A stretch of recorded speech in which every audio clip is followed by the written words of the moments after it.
Bonsoir, bienvenue dans l'invité de la rédaction. Ce soir, nous recevons Astrid Boroche, adjointe au maire en charge de l'éducation à la mairie de Thonon. Bonsoir, Madame Boroche. Bonsoir. Vous représentez la liste Passion Thonon. Vous êtes candidate à la mairie de Thonon-les-Bains. Vous êtes plutôt fière de votre bilan ? Alors, fière, c'est peut-être pas le mot juste, ça ne me correspond pas à mon caractère. Par contre, je me dis, après 19 ans d'engagement, lorsque je regarde derrière moi, j'ai laissé quand même des choses dans cette collectivité de Thonon-les-Bains qui sont utiles à chacun. Pour rappel, j'ai commencé aux affaires sociales, donc ça a été la création avec mon équipe de l'accueil de jour pour les SDF et de la permanence d'accès aux soins, ce qui était une révolution à l'époque. Et aujourd'hui, ces deux structures sont toujours en place, même si on sait que l'accueil de jour, c'est compliqué aujourd'hui. En tout cas, en étant une des mamans, eh bien, croyez-moi que je ferai tout pour faire en sorte qu'il perdure et dans les meilleures conditions.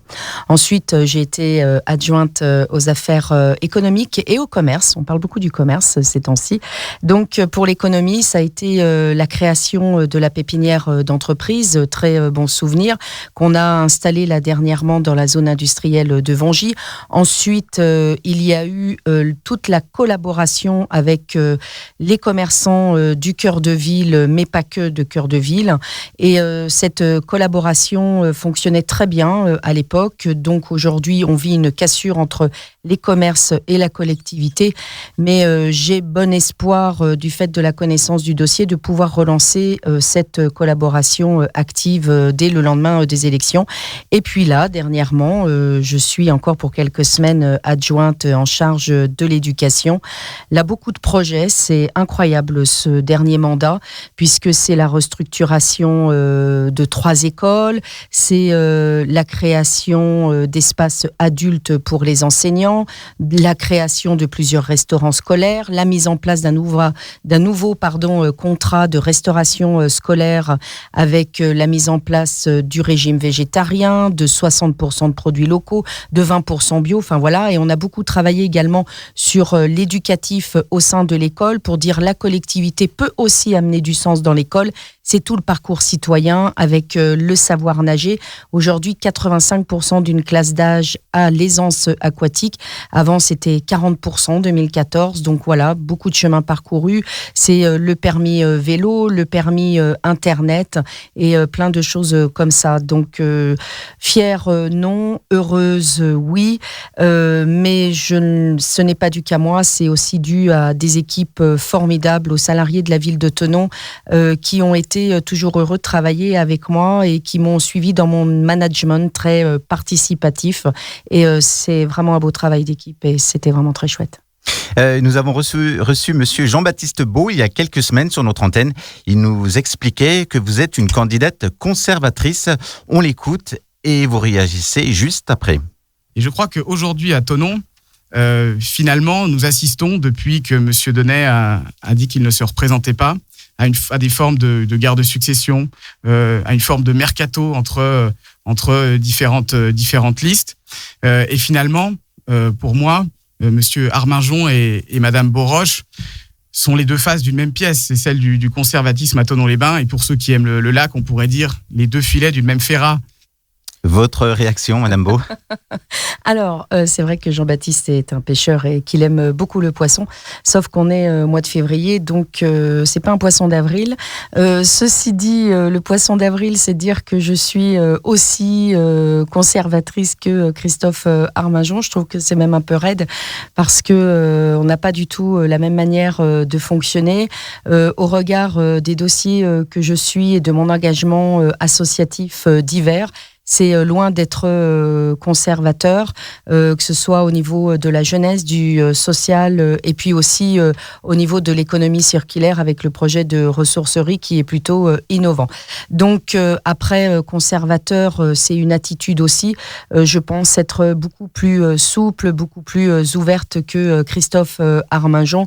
En tout cas, moins raide dans ma posture, dans mon comportement et dans mon attitude et ma manière de fonctionner avec les autres. Donc là, je vais prendre ça pour un poisson d'avril et que c'était une bonne blague. Je vais le prendre comme ça. On va parler maintenant de votre programme. Quels sont les projets ?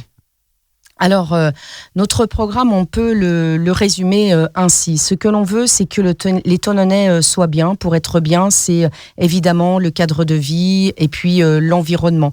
C'est l'air, c'est l'eau, c'est le lac. Le cadre de vie, c'est bien sûr l'urbanisme et la végétalisation de la ville. Et puis, on veut aussi que les Thononnais, une fois qu'ils soient bien, eh bien qu'ils vivent bien. Là, ce sont les services publics. Donc, la défense des services publics de l'État qui sont quand même, je dirais pas en péril, mais en très, très grande difficulté sur notre commune. Entre autres, l'hôpital. On sait ce que vit aujourd'hui l'hôpital partout en France. C'est pas simple. Donc, il faut qu'on soit vigilant à côté de lui.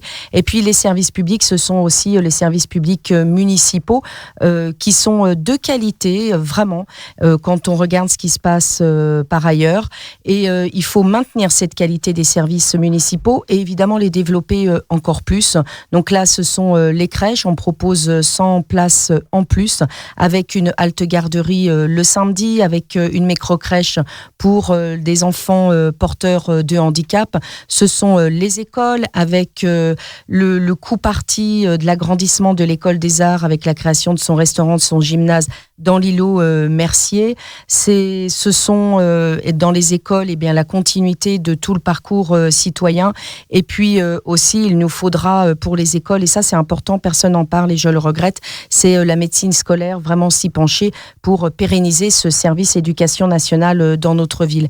Et puis vivre bien les services publics, ce sont tous les services offerts aux seniors.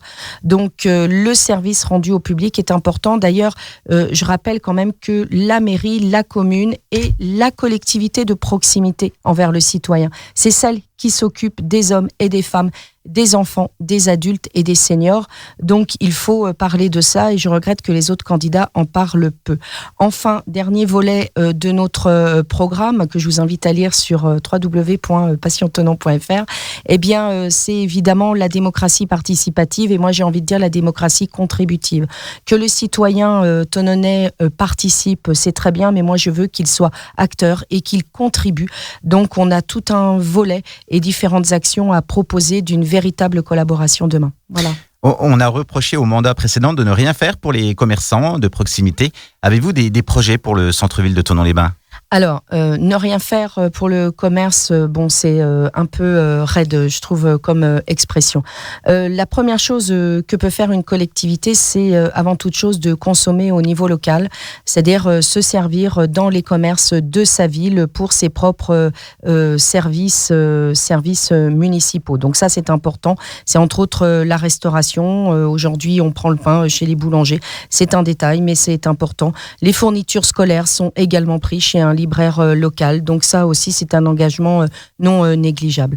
L'attitude aussi d'une collectivité, c'est que ses élus soient exemplaires. C'est-à-dire que quand on est élu dans une collectivité, on doit avoir à cœur quand même de consommer en centre-ville. Moi, c'est ce que je fais. Je vis au centre-ville. Je mange du centre-ville. Je m'habille du centre-ville. Je lis du centre-ville. J'écoute de la musique du centre-ville. Donc voilà, ça aussi, c'est avoir un acte citoyen et être exemplaire. Ensuite, oui, il y a une cassure aujourd'hui entre les commerçants et la collectivité. Après, pas tous les commerçants. Notre projet, c'est de relancer l'idée que j'avais proposée quand j'étais à l'économie, c'est de faire en sorte que le cœur de ville soit une véritable galerie marchande à cœur ouvert. Pour ça, il faut soutenir des initiatives et même inviter à les prendre si ce n'est pas le cas, c'est offrir des services aux consommateurs. Aujourd'hui, le consommateur, il faut savoir qu'à l'échelle de notre territoire, il a dépensé l'année dernière 118 millions sur Internet. Ça fait quand même plus de 250 € par habitant. C'est énorme. Cet argent qui est sur Internet n'est pas dans nos commerces. Donc, il faut que les gens viennent dans nos commerces. Donc, on doit accompagner les commerçants dans la prise d'initiative, c'est-à-dire plus de conseils, un meilleur accueil, savoir parler différentes langues, par exemple, être en capacité de communiquer aussi avec un certain nombre de personnes porteuses de handicap. Là, la collectivité peut accompagner avec la mise en place de formations. Et puis, aussi, du service, c'est mettre en place un click and collect. Donc, le click Collect, j'en parle depuis 6 ans. C'est un espace où je peux retirer les achats que j'ai faits entre midi et 2, par exemple, pendant ma pause déjeuner. D'ailleurs, parlons-en. Ouvrons les commerces entre midi et 2. Nous avons 15 000 emplois à Thonon. 3 000 personnes viennent chaque jour de l'extérieur de la ville dans notre ville pour travailler. On voit qu'entre midi et 2, les restos sont pleins. À Thonon, tous les cafés sont pleins. Donc, le consommateur est là. Il faut juste pouvoir lui permettre de dépenser un peu plus son argent chez nous. Donc, il faut ouvrir. Et moi, en tant que maman hyperactive, eh bien, je me dis, si je peux faire mes courses entre midi et 2 pendant ma pause et avoir un point de collecte à 17h, 18h pour récupérer mes courses, eh bien, voilà, ce serait quelque chose de pratique à faire. Le Puy-en-Velay l'a fait, ça marche et je pense qu'on n'est pas plus bête que le Puy-en-Velay. Aussi, évidemment, on peut parler des stationnements. Donc, les stationnements, notre liste, nous n'avons aucun tabou là-dessus. Les choses sont très claires. On met tout le monde autour de la table, les commerçants, l'association des cafetiers restaurateurs également, et puis les résidents et l'association des consommateurs. On se met autour de la table et on parle ensemble de la tarification, avec notre proposition qui sera de dire, eh bien, faisons le samedi après-midi gratuit à partir de 15h, ainsi que le mercredi après-midi gratuit à partir de 15h. Pourquoi pas 14h ? Parce que on ne paye pas le stationnement à Thonon entre midi et 2, et donc pour éviter la voiture ventouse, il faut vraiment qu'il y ait une tranche quand même payante 14-15h. Après, eh bien, on revient en ville ou on vient en ville faire son shopping et ses courses. Et pourquoi le mercredi ? Il ne vous a pas échappé qu'il y a un pôle culturel en cœur de ville avec une école de musique, une école de danse, demain du théâtre. Et donc, il faut que les parents qui amènent leurs enfants en cours restent en ville, qu'on leur donne envie de rester. Donc, ils stationnent.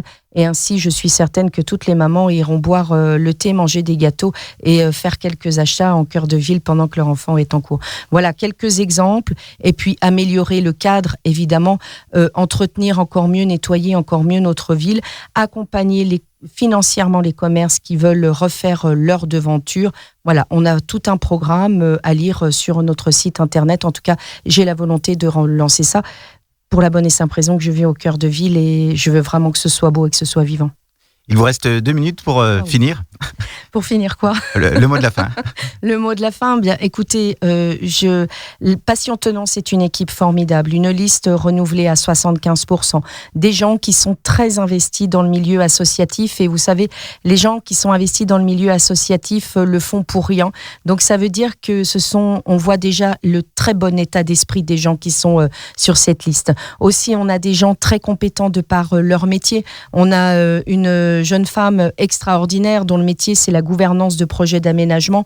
Donc évidemment, elle travaillera sur la requalification de 2 quartiers que nous avons amenés en totale co-construction avec les habitants.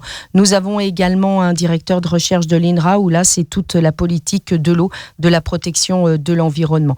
Quant aux 25% restants qui sont les sortants, eh bien là c'est quand même le gage de la compétence, de la connaissance des dossiers et il ne faut pas se tromper, on ne peut pas mettre n'importe qui à la tête d'une commune qui a un budget de près de 50 millions d'habitants avec les enjeux de 50 millions d'euros avec les enjeux que l'on connaît. Thonon est au cœur d'un département, est au cœur du Grand Genève, est au cœur de la région Auvergne-Rhône-Alpes et on doit conserver notre place et même prendre toute notre place et pour ça il faut avoir le carnet d'adresses, connaître les dossiers, le fonctionnement de l'administration et avoir quand même quelques relations pour défendre les intérêts communaux. Astrid Boroche, merci d'avoir été avec nous. On retrouve vos infos de campagne sur votre site internet www.passionthonon.fr et votre page Facebook, le même nom, Passion Thonon. Merci à vous. Merci.